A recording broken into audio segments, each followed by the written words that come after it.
Everywhere you turn, folks are talking about USMCA and will we see a vote next week? Good afternoon. I'm Susan Littlefield on the Rural Radio Network. From the hallways of the Nebraska Farm Bureau's annual convention to the hallways of Washington, D.C., USMCA has continued to be a hot topic as I caught up with Nebraska Congressman Jeff Fortenberry. Yes, really good news. This negotiation has gone on for months and months and months. It's been tough. It's been difficult, but absolutely necessary to make sure that America is getting a fairer trade deal with both Mexico and Canada. It's also beneficial for those two countries. So it looks like we're on the edge of getting this done, and in spite of all of the drama in Washington, if we can get this done, this will not only be good for Nebraska, it'll be good for America. And so it is exciting news. We know that there's a lot on your plate leading up to the Christmas holiday. Is this something that can be attained on the House side? I know the Senate says they're ready to vote. I think so. I think, frankly, there's an alignment right now of three things. The policy has been hammered out. The last stage of negotiations around environmental issues and labor issues, I think that's made a positive contribution to a better bill here. So there's an alignment of the policy, frankly, with the politics, given that impeachment is taking up all of the oxygen in the room here. And frankly, most people are in a place where they may agree or disagree, but they want Congress to get things done. So this actually creates a political moment in which we can do something constructive as the Speaker diverts away from the impeachment dynamic. And third is it's just the right timing. The conclusion of this session or the end of the year is coming up quickly, and it's time to get this done.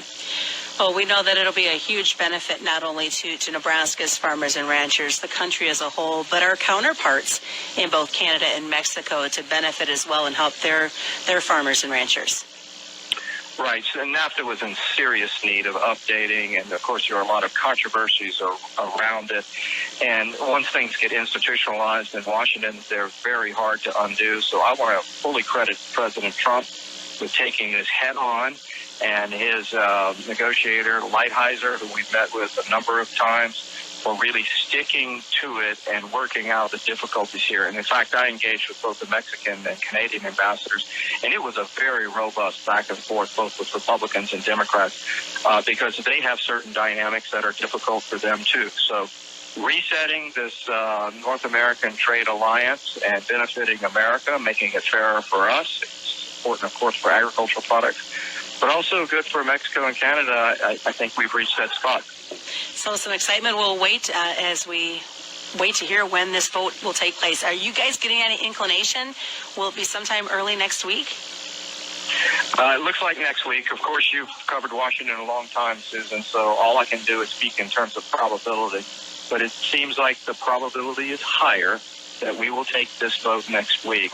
And it's an important vote to take because Washington needs to say to people, we are capable of getting things done. And this is a big one.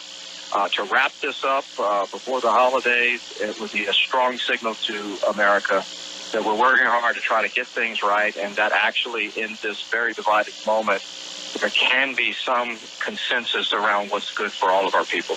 Definitely can hear the applause as Nebraska Farm Bureau Federation's president, Steve Nelson, made the announcement to the voting delegates that USMCA was moving forward. It seems pretty real that this is going to happen, and as we talked about yesterday and as we've been talking about for a considerable amount of time, getting USMCA passed is something that really needs to happen. We've believed that the support has been there both in the House and the Senate for a long time to pass it, but politics have gotten in the way, so it's good that we're getting past that. This is a good deal for Nebraska farmers and ranchers. It's a good deal for America, but I think it's a good deal for our trading partners as well. And the fact that we would have a deal done is just very, very important. It's, we always have a tendency to want to be cautious today in politics because we've seen times when we're close and then the vote doesn't happen. But all of the indications right now are that this vote will happen beginning early next week with the House and then the Senate and, of course, the President signing the bill then. So, again, great news for agriculture to get this done. And as of late, USMCA for many has turned into a political pawn. Well, it has, and in some ways that's good. It's good to have agriculture on the forefront. It's good to have trade on the forefront because trade is so important to American agriculture and Nebraska agriculture. But at the same time, if it gets caught up in some of the political dynamics, that doesn't always help either. So again, we're very pleased that everything appears to be go here to get USMCA signed and signed by the president, and so that will be a great deal. And Nelson stressed the importance of USMCA to Nebraska agriculture. We know in the state of Nebraska that when agriculture does well, typically the state does well, and when agriculture struggles, often the state struggles also. And so this is important not just for farmers and ranchers, it's important for rural communities, and it's important for the entire state of Nebraska. Now we wait for a scheduled vote. I'm Susan Littlefield on the Rural Radio Network.